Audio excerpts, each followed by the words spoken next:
Hello, नमस्कार। BN Hindi story में आपका स्वागत है। राजेंद्र यादव द्वारा लिखित जहाँ लक्ष्मी कैद है कहानी का अगला भाग प्रस्तुत करने जा रही हूँ। चौकीदार दिलावर सिंह जानता था कि यह उसकी कहानी का क्लाइमेक्स है, इसलिए श्रोताओं की उत्सुकता को झटका देने के लिए उसने उंगलियों में दबी व्यर्थ जलती बीड़ी को दो तीन कष्ट लगाकर खत्म किया और बोला, गोरी शादी लायक हो गई थी। शायद किसी पड़ोसी लड़के को लेकर कुछ ऐसी वैसी बातें भी लाला रोचूराम ने सुनी। लोगों ने उंगलियां उठाना शुरू कर दिया तो उन्होंने गोरी की शादी कर दी। बस उसकी शादी होना था कि जैसे एकदम सारा खेल उजड़ गया। उसके जाते ही लाला एक बहुत बड़ा मुकदमा हार गया। और भगवान की लीला देखिए, उन्हीं दिनों उसकी पंचक्की में आग लग गई। कुछ लोगों का कहना तो यह है कि किसी घरेलू दुश्मन का काम था। जो भी हो, बड़े हाथी की तरह जो एक बारगी गिरे तो उठना दुश्वार हो गया।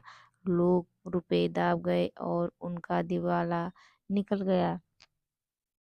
दिवाला क्या जी, एक तरह से बिल्कुल मटिया मेट हो गए। सब कुछ चौपट हो गया और छल्ला छल्ला तक बिक गया। एक दिन लाला जी की लाश तालाब में फूली हुई मिली। अब तो हमारे लाला रूपाराम को सांप सूंघ गया। उनके कान खड़े हो गए और लक्ष्मी पर पहरा बैठा दिया गया। उसे स्कूल से उठा लिया गया। वह एक दिन जो आज का दिन बेचारी नीचे नहीं उतरी, घर के भीतर न किसी को आने देता है न जाने देता है।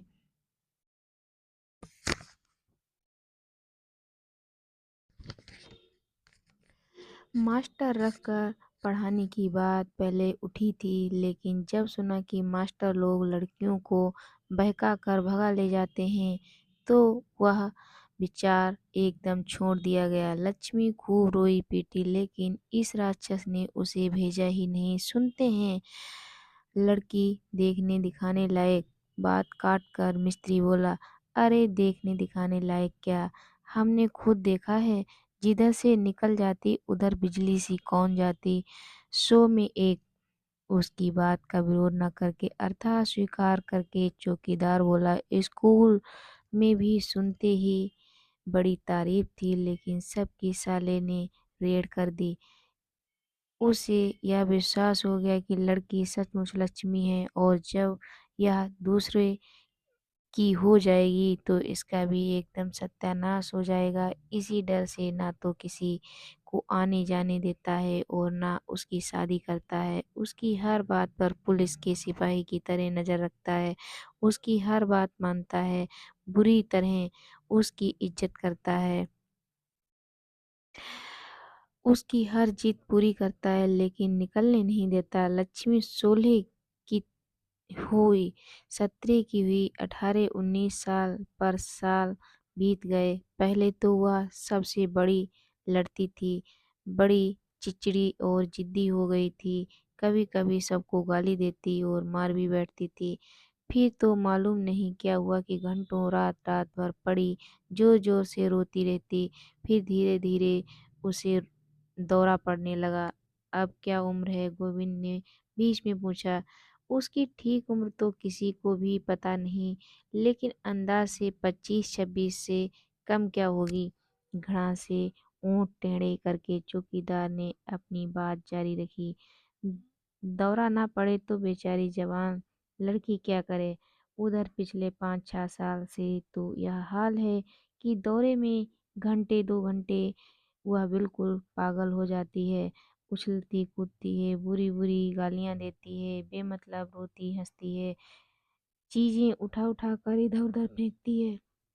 जो चीज सामने होती है उसे तोड़ फोड़ देती है, जो हाथ में आता है उससे मार पीट शुरू कर देती है और सारे कपड़े उतार कर फेंक देती है।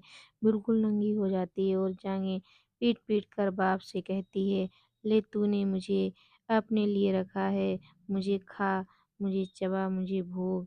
यह पिटता है, गालियाँ खाता है और सब कुछ करता है, लेकिन पहरे में जरा ढील नहीं होने देता। चुपचाप सिर पर हाथ रखकर बैठा-बैठा सुनता रहता है। क्या ज़िंदगी है बेचारे की, बाप है सो उसे भोग नहीं सकता और छोड़ तो सकता ही नहीं।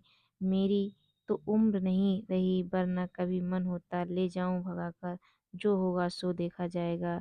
और एक तीखी व्यथा से मुस्कुराता चौकीदार देर तक आग को देखता रहा, फिर धीरे से ओंठ चबाकर बोला, इसकी बोटी बोटी गर्म लोहे से दागी जाए और फिर टिकटी बांधकर गोली से उड़ा दिया जाए।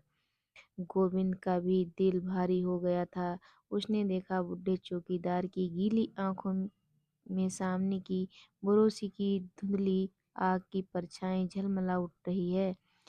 आधी रात को अपनी कोठरी में लेटे लक्ष्मी के बारे में सोचता हुआ मोमबत्ती की रोशनी में उसकी सारी बातों का एकाएक चित्र गोविंद की आंखों के आगे साकार आया। और फिर उसने अंधकार की प्राचीरों से घिरी गर्म गर्म आंसू बहाती मोमबत्ती की धुंधली रोशनी में रेखांकित पंक्तियां पढ़ी। मैं तुम्हें प्राणों से अधिक प्यार करती हूँ, मुझे यहाँ से भगा ले चलो, मैं फांसी लगाकर मर जाऊंगी। गोविंद के मन में अपने आप एक सवाल उठा, क्या मैं ही पहला आदमी हूँ जो इस पुकार को सुनकर ऐसा व्याकुल हो उठा हूँ, या औरों ने भी इस आवाज को सुना है और अनसुना कर दिया है? और क्या सचमुच जवान लड़की की आवाज को सुनकर अनसुना किया जा सकता है? कहानी पूर्ण हुई। आशा करती हूँ कि मेरे द्वारा वाचन की हुई कहानी श्रोतागणों को पसंद आई होगी। अगर पसंद आई हो तो मेरे चैनल बी एन स्टोरी को लाइक, कमेंट एंड सब्सक्राइब कीजिए, ताकि अगली कहानी आप लोगों के समक्ष ला सकूं। तब तक के लिए धन्यवाद।